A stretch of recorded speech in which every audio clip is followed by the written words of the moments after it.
Welcome to Ciao Bella, hosted by me, Erica Firpo, a travel journalist based in Rome. Each episode of Ciao Bella, I sit down with Italy's creators, contemporary artists and artisans, designers, culinary experts, heritage brands, and innovative aesthetes, and more who are defining and redefining 21st century Italy. Pull up a chair and join in. Hey guys, I'm in Modena, Italy, and we're going to jump right into a conversation with Lara Gilmore, partner and wife of Massimo Bottura. We're talking about food for soul and il tortellante. You know, when I first met Massimo, he kind of tried to describe the whole tortellini thing. I did not grow up eating tortellini. I grew up very American, spaghetti with meatballs, spaghetti with tomato sauce made from the garden, so it was kind of runny. It had nothing to do with real Italian tomato sauce. So my first experience in Italy, I was studying art. It was my first summer at college, and I lived with my cousin, who at the time was living in Florence. And so I had a real introduction to what is Italian kitchen, Florentine kitchen, the ingredients, going to the market. I learned how to make risotto, panzanella. But Emilia-Romagna was on the other side of the Apennines. So that was like a whole other world that I didn't even have an opportunity to explore. So I went along for many years with my Tuscan kitchen, the recipes I'd learned that summer. And then when I met Massimo, he started talking about Emilia-Romagna, homemade egg pasta, tagliatelle and ragu, tortellini. And it was like an eye-opener because I had no idea. Even lasagna, the lasagna that he first made in the restaurant that we were working in together, was completely different than the Southern Italian lasagna that I had grown up with. Mozzarella, tomato. This was ragu, bechamel, homemade egg pasta, oftentimes with spinach in it. Completely different flavors, much softer, much rounder. And so when I first came to visit him in 1993 in Emilia-Romagna, he took me to Trattoria Campazzo, the restaurant that he was that he had had for 9 years and was still running. And he served me this, here you are, you're going to have the plate of tortellini with the cream of Parmesan sauce on it, and it's the most amazing thing in the world. And I was kind of underwhelmed. I guess I had built this whole thing up in my mind, and I thought, well, okay, it's pretty good. But as time went on, and tortellini became part of my weekly routine, so Sunday night tortellini, or everyone goes out with friends and you go to a local place and you have tortellini and broth. On Sunday nights. You learn to make them, often Sunday nights. Well, Sunday nights have always been the night that Massimo has the restaurant closed, Sunday or Monday nights. So for us, that was a time to go out, be together, and oftentimes, talking 26 years ago, there wasn't this whole gastronomic evolution in Modena where you could eat things that were not necessarily from the Modenese tradition. Everything was still very, very Modenese around here. So it was always tortellini or tagliatelle or lasagna. And the more I tasted them, the more I started understanding the nuance of the flavor and realizing that it has this great umami. And there's this combination, whether you're having it in broth or in a cream sauce, there's meat, there's cheese, there's the dough. It's very enriching and it's very kind of nourishing as a meal, and you sort of get a bit of an addiction towards it. So rainy day, November, can't wait to have a bowl of tortellini. Brodo, yeah. And then years later, find myself not only learning how to make tortellini, but our son, who is on the autistic spectrum, we began a project for him and other young boys like himself and young men coming into adulthood to also learn how to make tortellini.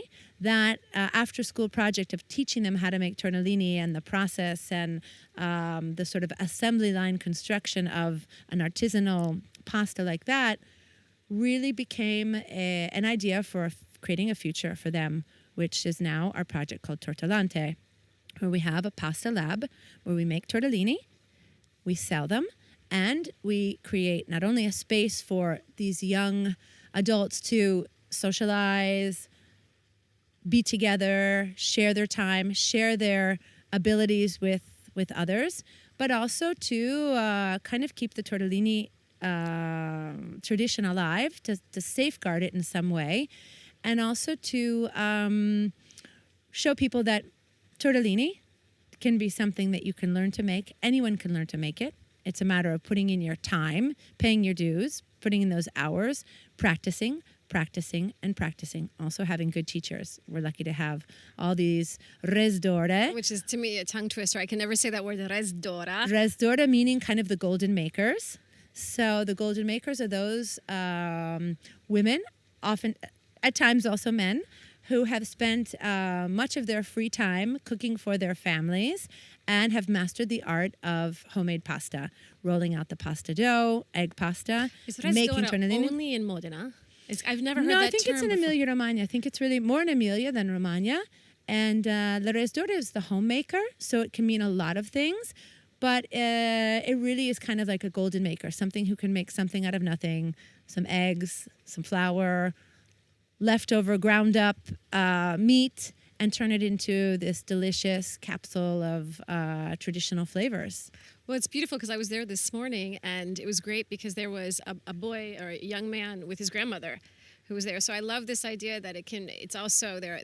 I was talking to Alessandro, and he was telling me there are some nonni that have come in. There are some people who have no relation to anyone who want to give their time, want to learn how to make the tortellini, but want to also be with these kids and help them on this passage through their adolescence, I guess. And they're just making the pasta with them all day long, which I thought was fabulous because it's like it is a disappearing. It's one of those arts that, you know, these particular artists and things are disappearing as the traditional family is disappearing, shall we say. Absolutely. And I think that there's, you know, when we talk about making our cities more resilient in general, when we think about how to help cities grow, even a small city like Modena that is feeling the strain and the pressures of changing society, there's a whole sector of society are people who are what they call in Italy the third age, so retired community. They no longer are doing their full-time jobs. Many of them have incredible skills to pass on. And how do we engage them to pass those skills on to the people who need them the most? And if you think about it, a group of young children with special needs, young adults with special needs. They're not children anymore because our team is made up of boys who are from 16 to 26, and that age will keep growing as our Tortellante remain with us. But they're passing on a skill that they will have for the rest of their lives, and they're able to master. Charlie, my son, is much better at folding the tortellini than I am. He spends hours there twice a week. But it's also a great pastime for people who are also in their homes alone.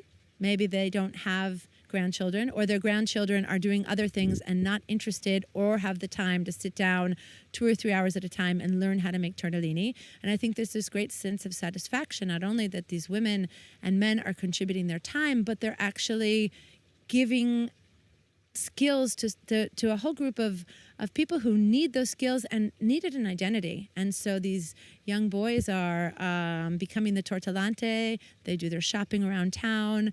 The store is right in the center of town. They've become kind of part of the social fabric.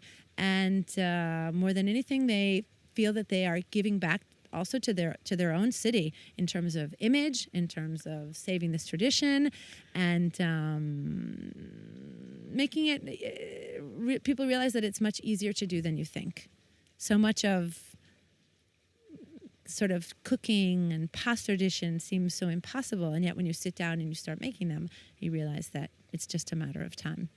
I loved that, and I told you immediately, I said I want to come and spend a week here because I wanted to sit down and also just tune out and chat, because one of the things I thought was so beautiful was just the community at the table, because there's 2 long tables and a bunch of people sitting down making pasta, talking about whatever they feel like talking about. You know, and tortellini making has always been kind of like a knitting circle. So when you roll out a large sheet of homemade egg pasta, you need to actually have, the more people you have around the table, the more tortellini you're going to make and the faster you're going to make them, because the dough starts to dry out. So it's almost an impossible endeavor to roll out a large sheet of dough and make the tortellini by yourself, because by the time you get halfway through the dough, it's already dried out. So it's always been a tradition to invite people over, make tortellini together, divide up the tortellini evenly, and everyone goes home with a much larger quantity of tortellini, and they've had time to gossip and talk and share their experiences and talk about their husbands or this or that or their neighbor, and it's like a knitting circle. I think I need that. Now I know that that Alessandro was telling me they're making 40 to 45 kilograms of, I mean, that's a lot. That's over 100 pounds of pasta a week. And it's not enough. The problem is we've had so many orders for tortellini that it's not enough tortellini. Where's this tortellini going? So we have, right now we're not selling directly to the public. We actually began with collaborations with local industries around us. So Tetra Pak, which is a Swedish company that actually creates paper packaging, they offer to their employees the possibility of ordering special ingredients weekly. And so one of the ingredients they order is tortellini. So we get orders of tortellini. They're then going into family homes once a week. We also have different companies, a publishing company, car company, another mechanic company that in their internal cafeteria, they offer our tortellini once a week to their employees. And so we are selling tortellini to them. And then the most recent commission has been for tortellini for a kind of a slow food, fast food company called Pizzicotto that sells pizza, but also some hot pasta dishes. And there are, I'm not sure exactly the numbers, but let's say there's about 30 pizzicotto in northern Italy. One is in Modena, one is in Belluno, one is in Milan. And so now they've put on their menu tortellini from Tortellante. Wow. And the great thing about being able to sell our tortellini with companies like this is that it keeps our project alive. It keeps the money coming in for amazing educators like Alessandro, organizers who run the project, but also to have the kids getting a salary and having them feel that they are part of understand what a working business means. Well, I know that also part of it is on the weekends, they're not making pasta, but they have this community space. The kids have a community space where they can feel autonomous. They can hang out. They're responsible for themselves to some degree and responsible for each other, for the relationships they have with each other. So the Tortellante is not simply, hey, we're teaching you a skill how to make pasta in a pasta lab, but it's also we're encouraging you how to be autonomous and participate with each other. Yeah, it's not just a job or an occupation, a place to go. The young adults who are there in the mornings have already finished school. And so they work in the mornings, and then together they make lunch upstairs. We have a proper apartment upstairs with 3 bedrooms, operating kitchen, and so they all make lunch together. They eat lunch together. They do activities. The afternoon is reserved for young men like Charlie, my son, who's in his last year of high school, so that he's still going to school during the day, and 2 afternoons a week he goes there and is part of the community. Weekends, they have Saturday night, they have parties. So it's an opportunity for socialization and for feeling, once again, part of something. I think that everyone wants to feel part of something, whether it's your job, your profession, your social group, who you go biking with, or who you exercise with, and it makes all of us feel much better about ourselves. I think that's something I've noticed with the other projects that you have. So like with Food for Soul, again, it's about making people feel like they're part of something. We can talk a little bit about Food for Soul if you'd like, which you, by the way, I haven't even introduced who you are. But Food for Soul, I'd love for you to put it in your words, because I think when people say it's a kitchen that is making restaurant quality discarded food, that's not enough. That's not the best description. No, absolutely. So my name is Lara Gilmore, and I am business partner and wife of Massimo Bottura, a chef based here in Modena, Italy, a chef who's also been on a mission since he began, even before I met him, to change sort of the idea about the Italian kitchen, that is a kitchen that is in constant evolution, that those recipes can be played with and shifted and changed, and maybe that's the ultimate solution to keeping a lot of recipes as alive, to make sure that they are contemporary and not put under a glass container and kept the same forever and ever, as our societies are changing. And during the course of our career in Osteria Francescana, there came a moment when we realized that there was an opportunity during Expo 2015 to also show that a chef can be more than the sum of his recipes and can have a larger influence outside of a restaurant. And we created a community kitchen. Could be called a soup kitchen, could be called a mensa per I poveri. But basically the idea was that there was going to be inevitably so much food surplus from Expo, and that where was that food surplus going to go? Expo was a lot about feeding the planet.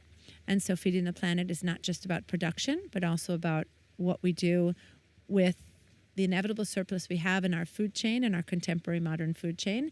And so Massimo called on chefs around the world, colleagues, friends. He put out a sort of an invitation. Anybody who was coming to Milan and coming to Expo, we invited them to cook in this beautiful space that we created, pulling together all the resources we had, artists, architects, furniture companies, lighting design companies, anyone who wanted to be part of the project and create something beautiful together. And we created what we thought was the ideal soup kitchen, where beauty, wood tables designed by 13 different architects. Each one had its own unique table, a professional kitchen, artworks on the wall, an inviting space, and more than anything, hospitality. We added to this concept of a soup kitchen, so no one's in a line, as in a self-service kitchen, but guests are seated at the table. They're welcomed. They're introduced to a 3-course meal that has been made. Everything from food surplus coming from supermarkets, from restaurants, from bakeries, whatever it is, we try to transform what would have been thrown away into something delicious. This project we thought was going to be just for the 6 months of Expo, but we realized after 6 months that not only the soup kitchen had taken on a life of its own, our refettorio had become its own community. The volunteers were running that space. They didn't need famous name chefs anymore. They had more recipes than they could ever imagine, and that this project could have legs and continue to grow and eventually open up other refettorios around the world. And London. So we opened one in Rio in 2016, another in London in 2017, Paris in the Crypt of the Madeleine in 2018, and now 2019 has been a year of working on the next projects to solidify and confirm spaces in Mexico, in the United States, and around the world. So from a very small idea of taking advantage of something that was already happening in Italy, we realized that there was a need and a call to act. And I think that call to act has taught us many things about ourselves and our own kitchen as well. It's not only about feeding someone a meal, but nourishing them in a much more holistic way. We discovered that many of the volunteers that we have coming through our projects actually are in need as well, in need of socializing. We serve a staff meal after they've worked in serving others, and this creates community. Our project is about social isolation as much as it is about being hungry or being alone on the street.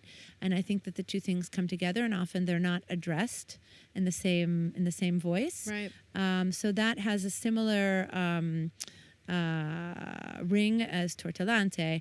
The volunteers who work in all of our projects end up creating incredible relationships with each other, friendships, and oftentimes we don't acknowledge how lonely big cities can be.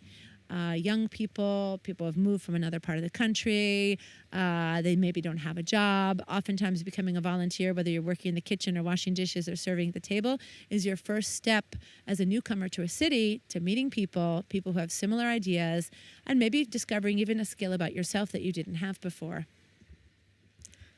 Well, this is what I think is a through line through all the projects that you've done, is this fostering community, creating community. I mean, I think the community is already there, but what you're doing is you're investing in it. And I don't, I haven't. And also creating spaces. I mean, oftentimes we have these virtual communities, we have these floating communities, we have these clouds of communities, but where do you gather? And so now is a moment where I'm starting to think about all these spaces that we create, whether it's the Pasta Lab at Tortellante, or a community kitchen in the crypt of the Madeleine, we are creating spaces for people to gather, to learn, to socialize, to be with one another in a very kind of old-fashioned, archaic means of socializing. So it has nothing to do with your phone, and it has nothing to do with social media. It has everything to do with actually doing things with other people, whether you are washing dishes or helping in the kitchen, eating a meal. Maybe you are, have going through a difficult time and you're invited to come to one of our refectorios and you have a meal with someone else. Now that meal can lead to a conversation, can lead to meeting someone, could lead to even to saying, hey, yes, I'm on the streets, but I have some culinary skills. I'd like to be a volunteer here as well as eating here. And that may lead to discovering a job skill. And I think that a lot of times we're missing these sort of social opportunities, hubs where there can be exchange, there could be knowledge, there could be also just that sense of bringing dignity back to people's lives, and not just for those who are on the street hungry. Thanks for listening to this episode of Ciao Bella. I really had a wonderful time in Modena and an amazing visit to Il Tortellante's laboratory, where I met the team, the young men, and the restore. If you'd like to learn more about Il Tortellante, visit tortellante.it. I've eagerly watched as Food for Soul grew from a refettorio in Milan to an international program with refettori in Milan, Bologna, Modena, Napoli, in Paris, London, and Rio. The latest opening is Merida, Mexico in 2020, and coming soon to Quebec, San Francisco, and New York. If you'd like to learn more or even volunteer for Food for Soul, visit foodforsoul.it. I'm sharing all of this information, all the links for Food for Soul, Il Tortellante, and Lara and Massimo's other projects on my site, ciaobella.co. Ciao Bella!